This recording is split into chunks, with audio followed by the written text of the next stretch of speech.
Chapitre 9. L'enfant se rétablit peu à peu de sa maladie. Cependant, le père annonce une mauvaise nouvelle. Il a perdu tout son capital dans la cohue des enchères de Haïk. Il incite sa femme à la patience et la soumission à la volonté de Dieu. Pour lui, refusant de s'abaisser ou de demander l'aide des autres commerçants, il décide de voyager pour travailler aux environs de Fès.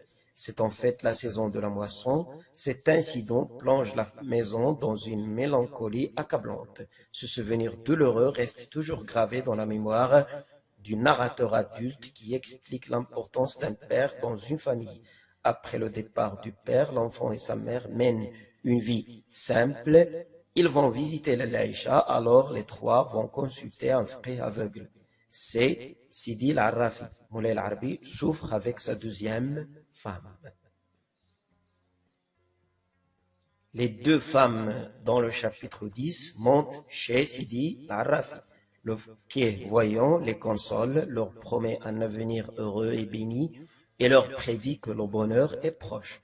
Pour apaiser sa solitude, la mère retient l'enfant à la maison et ne va plus à l'école pendant l'absence du père et chaque semaine, ils visiteront un saint ou un sanctuaire.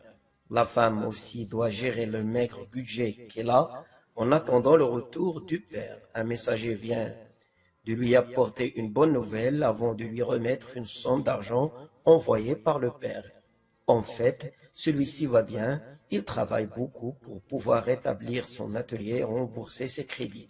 L'Aïcha arrive et s'informe des bonnes nouvelles de son amie la Zubida. Elle aussi a de bonnes nouvelles concernant son mari Moulay l'Arbi. Elle invite la Zubida à la visiter pour lui raconter en détail la nouvelle.